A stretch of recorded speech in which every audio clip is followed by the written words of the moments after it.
ឆ្ងាញ់ណាស់បងប្អូនអើយនេះថ្ងៃនេះផងដែរតនេថ្ងៃនេះកូនរៀនរំលឹកហើយខ្ញុំមកធ្វើទឹកប្រហុកបែបអ្នកខាត់សៀមរាបហូបជាមួយនឹងត្រីអណ្ដែងអាំងហើយនឹងនំបញ្ចុកបងប្អូននេះមកមើល highlight បន្តិចសិន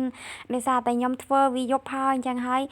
ថតវាគ្មានភ្លើងគ្មានអីជំនួយទេបងប្អូនអើយថតទូរស័ព្ទធម្មតាប៉ុន្តែរសជាតិមិនធម្មតាមកបងប្អូនទាំងអស់គ្នាមកតាមដានទស្សនាពីវិធីធ្វើទឹកប្រហុកត្រីអណ្ដែងអាំងបែបអ្នកខាត់សៀមរាបខ្ញុំបានទិញត្រីអណ្ដែងពីផ្សារហ្នឹងចំនួន1គីឡូជាងនេះត្រោតទៅហុចមែនទេហើយអត់បានទិញអ្នកភូមិខ្ញុំទេអ្នកភូមិខ្ញុំក៏គេរកបានដែរប៉ុន្តែដោយសារតែព្រឹកឡើងហ្នឹងគឺគាត់ទៅលក់អស់ចឹងទៅទិញអត់ទាន់យើងធ្វើការអាំងមួយសន្ទុះទៅអ្នកដាក់ខ្ជូងតែ1គីឡូហ្នឹងគឺថាមួយផ្លែតគឺ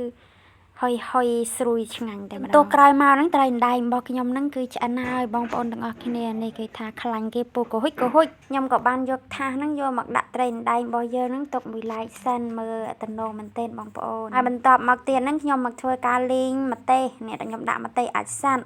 ព្រោះអីខ្ញុំចូលចិត្តហឹរអញ្ចឹងហើយដាក់ខ្ទឹមក្រហមហ្នឹងមួយដុំធំហើយដាក់ខ្ទឹមសហ្នឹងប្រហែលជាមួយដុំដែរណាបងប្អូនហើយខ្ញុំធ្វើការលីងវាឲ្យរាងបានពណ៌ប៉ុណ្ណេះមកនេះឈ្ងុយហើយឆ្អិនហើយខ្ញុំធ្វើការយកវាមកបុកបងប្អូន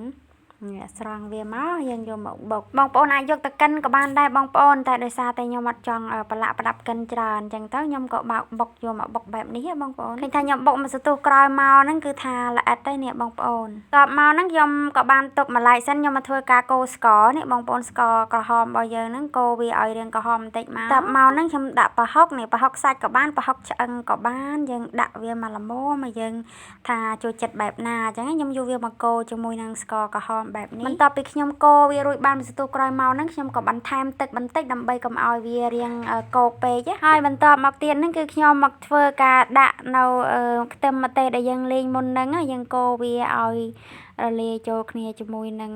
ប្រហុករបស់យើងមកខ្ញុំកូរវាបែបនេះមើលទៅពណ៌ក៏ទំនងបដាដែរនិយាយទៅបងប្អូនចង់កូរវាបែបរាងប៉ែឬគឺរាងរាវអីតាមចំណង់ចំណូលចិត្តរបស់ខ្ញុំវិញអត់សូវចូលចិត្តវារាងខាប់ពេកទេនៅពេលដែលយើងយកទៅស្រូបជាមួយនំបញ្ចុកទៅអាចថាវារាងប្រៃអីចឹងរាងរាវទៅពេលយើងហូបទៅគឺឆ្ងាញ់មែនទេនេះឃើញថាឈ្ងុយបដាហើយខ្ញុំក៏បានបន្ថែមនៅប៊ីចេងបន្តិចព្រោះអីយើងអត់មានអីបន្ថែមទៀតទេព្រោះអីយើងថែមតែប៊ីចេងហ្នឹងបានហើយបន្ទាប់មកខ្ញុំក៏ធ្វើការដួសវាមកដាក់នេះដាក់កូនចានមួយមកបងប្អូនហើយបន្ទាប់មកហ្នឹងខ្ញុំមកធ្វើការស្រោះបន្លែនេះបន្លែរបស់ខ្ញុំមានតែប្រមាណមុខនេះឯងមានតែសណ្តែកគូហើយនឹងស្ពៃក្តោបពេលខ្ញុំស្រោះហ្នឹងគឺខ្ញុំដាក់ប្រេងឆាបន្តិចព្រោះអីឲ្យបន្លែរបស់យើងហ្នឹងវាមានជាតិរលើប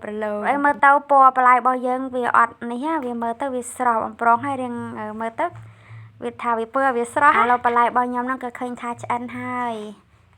ខ្ញុំក៏បានធ្វើការស្រង់វាយកមកដាក់នេះឃើញថាពណ៌វាល្អមែនទេឡើងខៀវល្អណាខ្ញុំក៏មកស្រោះនេះស្ពៃនេះស្លាត់ស្រួយនេះបន្តិចដែរសារតែខ្ញុំអត់សូវចង់ហូបឆៅម៉ានទេបន្លែព្រោះអីខ្ញុំចេះតែខ្លាចឥឡូវក៏បន្លែរបស់ខ្ញុំនឹងក៏បានស្រោះរួចរាល់ហើយនេះត្រីអណ្ដែងរបស់ខ្ញុំហើយខ្ញុំក៏បានបន្ថែមនៅសាច់ជ្រូក3ចានប្រហែលជា5ខាំដែរព្រោះអីខ្លាចថាត្រីអណ្ដែងរបស់យើងរាងស្ទើរអីចឹងណាឥឡូវយើងមករៀបចំហូបទាំងអស់គ្នានេះបងប្អូនអើយដោយសារតែខ្ញុំថតពេលយប់អញ្ចឹងទៅសម្រស់វាមើលមិនបានទេហើយខ្ញុំក៏អត់មានបានថតភ្លើងជំនួយភ្លើងអីដែរខ្ញុំថតទូរស័ព្ទខ្ញុំនឹងវារៀងចាស់ហើយខ្ញុំទិញប្រហែលជា7 8ឆ្នាំហើយអញ្ចឹងទៅពណ៌វាក៏មិនសូវជាស្អាតហើយក៏មិនចេះអ៊ីឌីតអីដែរបងប្អូនហើយបងប្អូនដែលបានទស្សនាវីដេអូនេះកុំ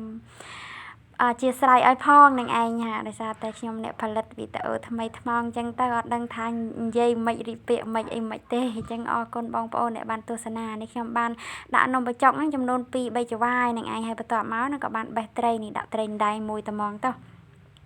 ព្រោះអីមកបាក់បេះច្រើនដងនឹងតែប្រឡាក់ដៃនេះព្រោះអីយប់ហើយនេះរំធ្វើរួចហ្នឹងគឺយប់បដ ாய் នេះហើយនេះតំណងមែនតើបងប្អូនអើយពេលដែលធ្វើអញ្ចឹងហើយនឹកឃ្លានទៀតតាប៉ុន្តែដោយសារតែយប់ហើយអញ្ចឹងណានេះឥឡូវខ្ញុំមកធ្វើការដាក់បែបនេះហើយដាក់បន្លែនេះបន្លែរបស់ខ្ញុំនឹងរាងវែងនឹងឲ្យវាដូចនំបញ្ចុកព្រោះនំបញ្ចុករាងវែងដែរដាក់បន្លែរាងវែងតិចមកហើយខ្ញុំធ្វើនេះលើកទី1ប៉ុន្តែរាងឆ្ងាញ់ដែរមិនជាឆ្ងាញ់ណាស់ណាដូចគេអ្នកលក់ប៉ុន្តែមកយើងហូបទៅថារសជាតិដែលយើងធ្វើហ្នឹងគឺអាចទទួលយកបានដែរវាមិនសូវជាអាក្រក់ណាស់ណាទេ យើងធ្វើមកល្មមមកហូបមកមាត់អ្នកផ្ទះអញ្ចឹងណាមិនជាឆ្ងាញ់អី